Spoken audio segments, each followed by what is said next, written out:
The city was loud as hell, but that night? Dead silent. Los Angeles, 2:17 a.m., rain tapping soft on the rooftops, and a girl standing alone with a suitcase and a shattered phone in her hand. She was the daughter of a federal judge, raised between gavels and cold truths. But that night, the weight of the law couldn't protect her. The mob had one message for her, and it was crystal clear. You saw too much. You talk, you die. They tried to silence voices before: journalists, lawyers, witnesses. People who knew too much. People who couldn't keep their mouths shut. But she wasn't just anyone.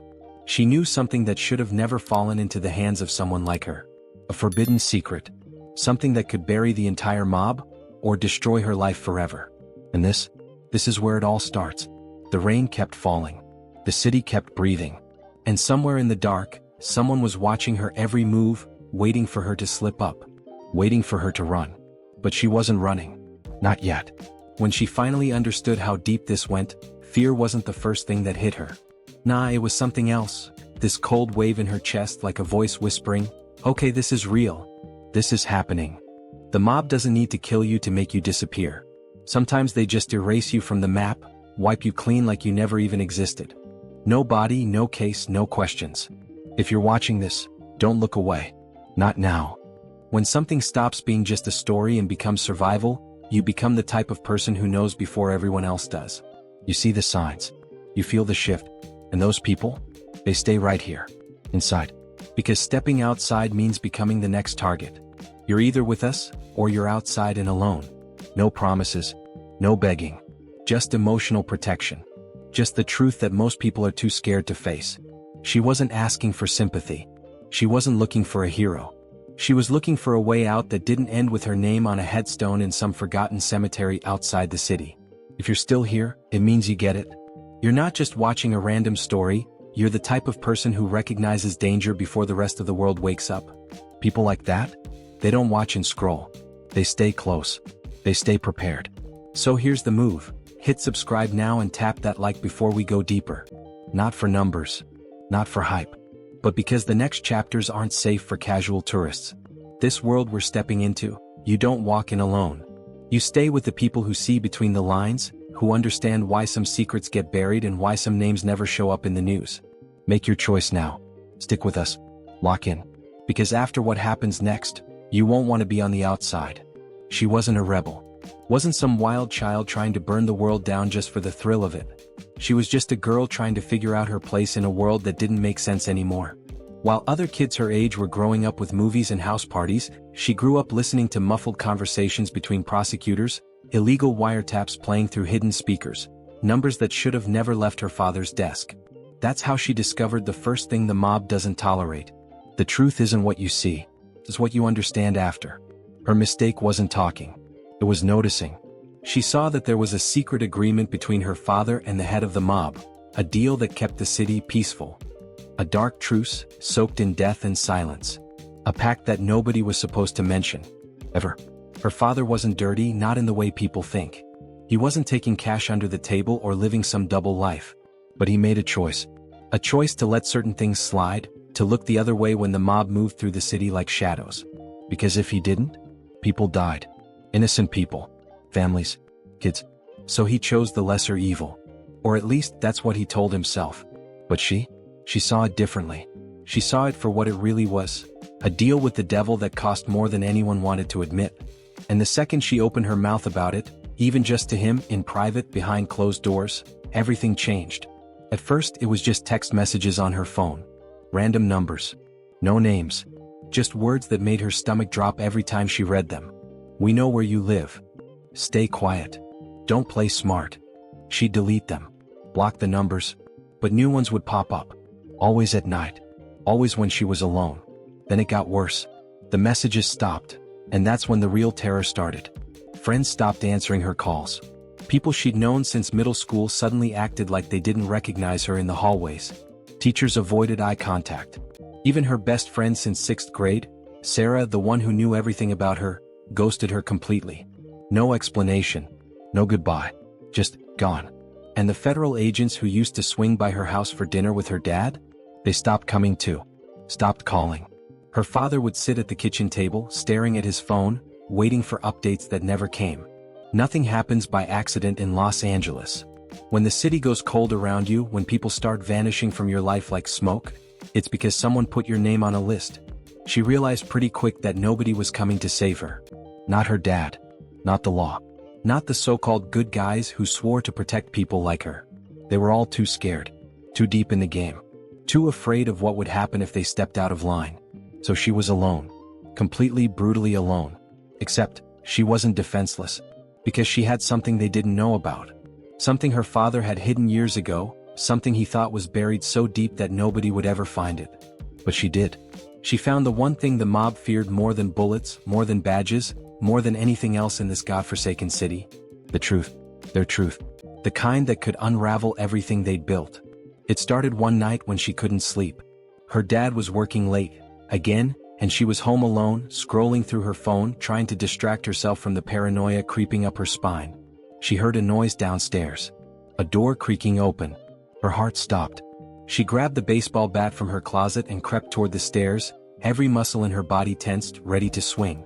But when she got down there, nothing. Just the wind rattling the back door. Except, the door to her father's office was open. And he always kept it locked. Always. She stepped inside, her hands shaking, her breath shallow. The room smelled like old leather and coffee. His desk was covered in files, folders, sticky notes with names she didn't recognize. And then she saw it. A flash drive. Tucked under a stack of legal briefs, almost invisible unless you were looking for it. She didn't even think. She just grabbed it, shoved it in her pocket and went back upstairs. That night, she plugged it into her laptop. And everything changed. The drive was encrypted, but her dad wasn't exactly a tech genius. She cracked the password in 10 minutes, his birthday backwards classic, and when the files opened, her stomach turned inside out. It wasn't gold. It wasn't money. It wasn't some sensational photos or videos. It was the backbone of the entire mob empire. Spreadsheets, routes, names, accounts, drop-off points, schedules, everything. And the detail that could destroy any organization from the inside out. Bank accounts linked directly to her father's office. To judges. To cops. To politicians. A network so deep, so tangled, that pulling one thread could collapse the whole damn thing. She sat there for hours, staring at the screen, her mind racing. She could leak this to the media and watch the world explode. Watch her father go down. Watch the mob crumble. Or, she could use it. Smartly. Carefully. Not to destroy. But to survive. Because the mob believes in one thing. Power. And she just realized she had more power than anyone in this city knew. The question was, what the hell was she supposed to do with it? You know what's crazy? People always think they'd know exactly what to do in a moment like this. Like they'd be brave, or righteous, or untouchable just because they believe in justice. But here's the real question. If you were her, what would you do? You've got a flash drive that could nuke an entire empire, blow up the mob, judges, politicians, and maybe even your own father. Do you hit expose all and watch the city burn? Or do you keep your mouth shut and play their game to stay alive? Drop it in the comments. Not pretending to be a hero, I want the real answer. What's your move? Silence or war? She didn't sleep that night. Didn't eat. Didn't move from her bed except to lock her door 3 times and check the windows. The flash drive sat on her nightstand like a loaded gun. By morning she'd made a decision. A crazy one. The kind of decision that either saves your life or ends it real quick. She wasn't going to run. She wasn't going to hide. And she sure as hell wasn't going to play the victim. She was going to do something nobody expected. She was going to walk straight into the lion's den. There's this bar in downtown LA, tucked between a pawn shop and a laundromat that's been closed for repairs for like 5 years. The kind of place you don't just stumble into. You gotta know about it. You gotta be invited. It's called the Ivory Room. And it's where the head of the mob, Dominic Russo, held court every Thursday night. She'd heard her father mention it once years ago, during a phone call he thought she wasn't listening to. He'd said the name like it was cursed. Like even speaking it out loud could get you killed. So naturally that's exactly where she went. She dressed simple. Jeans, black hoodie, hair tied back. She didn't want to look like she was trying too hard. Didn't want to look scared either. She just wanted to look like someone who had nothing left to lose. Because honestly, she didn't. The bouncer at the door was massive. Dude looked like he could bench press a car. He glanced at her, raised an eyebrow, and blocked her path with one thick arm. "Wrong place, sweetheart," he said, his voice flat. "Turn around." She didn't flinch. Didn't blink. I need to see Dominic, she said. The bouncer laughed. A deep, rumbling sound that made her skin crawl. Yeah. You and every other idiot with a death wish. Get lost, kid. She pulled out her phone. Opened a photo she'd saved from the flash drive. A bank transfer. 7 figures. Sent from an offshore account directly to Dominic's personal shell company. She turned the screen toward him. Tell him the judge's daughter wants to make a deal, she said quietly. And if he doesn't see me in the next 5 minutes, this goes to every news station in California. The bouncer's smile disappeared. He stared at the phone. Then at her. Then he pulled out his radio and muttered something she couldn't hear. 30 seconds later, the door opened. Inside, he said. And if you're bluffing, you're not walking back out. She stepped through. The bar was dim, all red lighting and dark wood, smoke curling through the air even though smoking indoors had been illegal for decades. Nobody cared about laws in here. This place existed outside the law. And sitting in the back corner, surrounded by men in suits who looked like they'd killed people before breakfast, was him. Dominic Russo. He was older than she expected. Maybe 50, maybe 60, hard to tell. His hair was slicked back, silver at the temples, and his eyes were the coldest thing she'd ever seen. Not angry. Not cruel. Just empty. Like he'd seen so much death that nothing surprised him anymore. He didn't stand when she approached. Didn't smile. Didn't even acknowledge her at first. One of his guys moved to grab her, but Dominic raised a hand. Let her talk, he said. His voice was smooth. Come.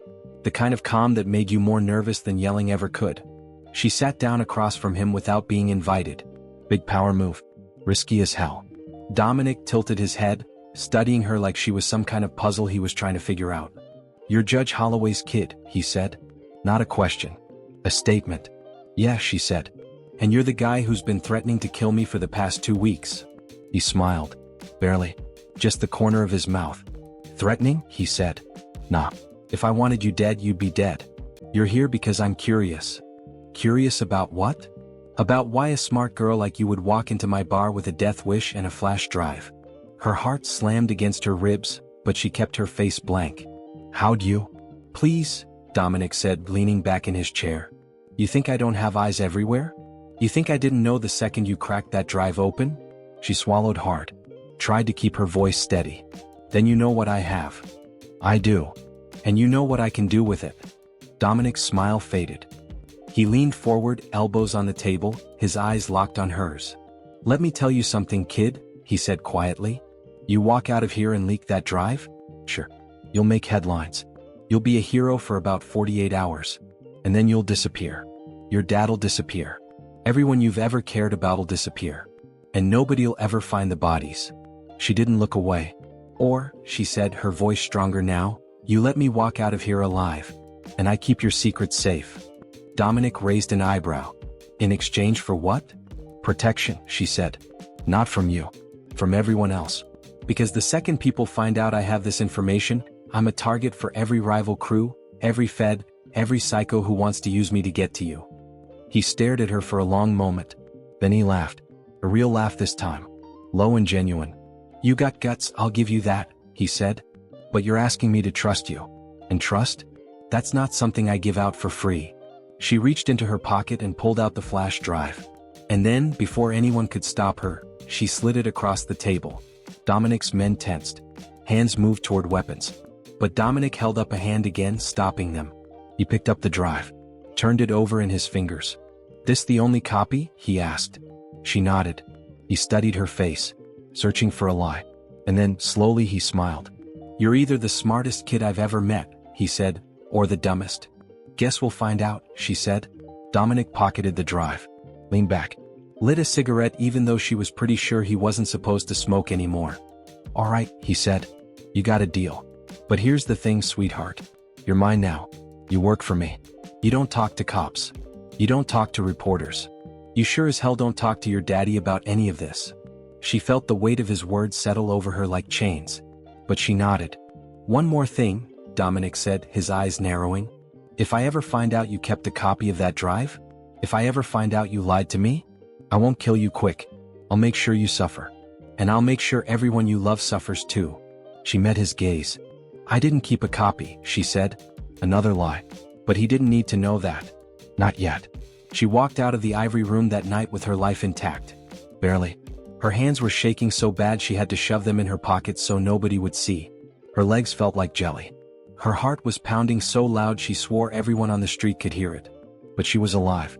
And that was more than most people could say after sitting across from Dominic Russo. The rain had started up again, soft and cold against her skin. The city lights blurred through the drops on her face, or maybe those were tears. She couldn't tell anymore. She just made a deal with the devil. Handed over the one thing that could have saved her, could have destroyed him, could have ended this whole nightmare. And for what? A promise? A handshake? Maybe. But she didn't have a choice. Not really. Because the truth is, in this city, you don't survive by being a hero. You survive by being smart. By knowing when to fold. By knowing when to play the game instead of fighting it. And she just played the most dangerous game of her life. Over the next few weeks, things changed. Slowly at first. Then all at once. The threats stopped. The messages disappeared. Her friends started talking to her again, carefully, like they were afraid she might shatter if they said the wrong thing. Teachers stopped avoiding her. Life started to feel normal. Almost. But it wasn't normal. Not even close. Because now, every time her phone buzzed, her stomach dropped. Every time she saw a black car idling on her street, her heart raced. Every time someone looked at her a little too long, she wondered if they knew. They were watching. If they were reporting back to him. Dominic kept his word. She was protected. Untouchable even. But protection came with a price. He'd call her sometimes. Late at night. Always from a blocked number. Always with a job. I need you to deliver something for me. I need you to pass a message to your father. I need you to keep your mouth shut about what you saw last week. And she did it. Every single time. Because what choice did she have? She'd given him the drive. She'd given him her word. She'd walked into his world and now she was trapped in it. A prisoner in a cage she'd built herself. Her father noticed. Of course he did. He'd ask her questions over dinner. Quiet, careful questions. You okay, sweetheart? You seem distant lately. Is something going on? And she'd smile. What? Tell him everything was fine. Because if he knew the truth, if he knew what she'd done, who she'd made a deal with, it would destroy him. And honestly, might get him killed too. So she carried it alone. The weight of it. The guilt. The fear. And some nights, when she couldn't sleep, she'd pull out her laptop and stare at the folder hidden deep in her files. The one she'd told Dominic didn't exist. The backup copy of the drive. She kept it. Of course she had. Because she wasn't stupid. She knew how this world worked. She knew that the second Dominic didn't need her anymore, the second she stopped being useful, he'd get rid of her. So she kept her insurance. Her ace in the hole. And she waited. Months passed. Then a year. She learned how to move through Dominic's world without getting burned. Learned who to trust, and more importantly, who not to trust. Learned how to read a room. How to spot danger before it spotted her. She learned how to survive. But surviving and living? Those are two very different things. Because every day she felt a little more of herself slip away. A little more of the girl she used to be, the one who believed in justice, in right and wrong, in doing the right thing, fade into nothing. She was becoming someone else. Someone harder, colder. Someone who looked a lot like the people she used to fear. And the worst part? She wasn't sure if she hated it, or if she was starting to like it. One night, almost 18 months after she'd first walked into the ivory room, her phone buzzed. Dominic, meet me at the warehouse on 5th. 1 hour. Come alone. Her blood went cold. This was it. She could feel it. Something had changed. Something was wrong.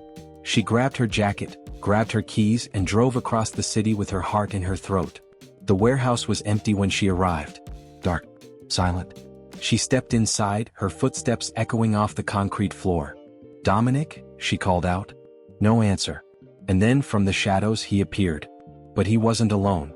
3 of his guys stood behind him, their faces blank, their hands resting on their belts where she knew they kept their guns. Dominic walked toward her slowly. His face was unreadable. You lied to me, he said. Her stomach dropped. What? The drive, he said. You told me there was only one copy. She didn't move. Didn't breathe. There was, she said. Bullshit. He pulled out his phone. Turned it toward her. On the screen was a screenshot. A file directory. Her file directory. He'd hacked her laptop. Or paid someone to do it. He knew. You kept a copy, he said, his voice dangerously quiet. You've been sitting on it this whole time, just waiting for the right moment to use it against me. No, she said quickly. No, I wasn't. It was insurance, that's all. I wasn't going to. Insurance, he repeated like the word tasted bitter. You think I'm an idiot? You think I don't know what insurance means? His gaze moved closer. She took a step back. Dominic, please? I trusted you, he said. I gave you protection. I kept you alive. And this is how you repay me. I didn't betray you, she said, her voice breaking. I swear I didn't. Then delete it. She froze. What? Delete it, he said again. Right now. Prove to me that you're loyal. That you're not just another snake waiting to strike. She stared at him. At the gun one of his guys was now holding. At the cold, empty look in Dominic's eyes. She pulled out her phone. Opened her files. Her finger hovered over the delete button. This was it. Her last piece of leverage. Her only way out if things ever went south. If she deleted it, she had nothing. She was completely at his mercy. But if she didn't, she pressed delete. The file disappeared. Dominic watched her, studied her face, and then, slowly, he smiled. Good girl, he said. He turned and walked away, his guys following behind him. And she stood there, alone in the empty warehouse, her hands shaking, her breath coming in short, desperate gasps. She'd just given up everything. But she was alive. For now. As she walked back to her car, her phone buzzed one more time. A message. From a number she didn't recognize. She opened it. And her blood turned to ice. You shouldn't have deleted it. I made a copy. And if anything happens to you, it goes public. Stay safe. A friend. She stared at the message. Read it again. And again. Someone else had the drive. Someone she didn't know. Someone who was watching. Someone who'd been watching this whole time. And suddenly she realized something that made her stomach turn inside out. She wasn't the player in this game. She was the pawn. And the real game was just beginning. If you think she's safe now, you clearly don't know how deep this city goes. Because the truth is, when you make a deal with the devil, you don't get to walk away clean. You just get to survive a little longer. And in Los Angeles? That's the closest thing to winning you're ever gonna get. The rain kept falling. The city kept breathing. And somewhere in the dark, someone was watching her every move. Waiting. Always waiting.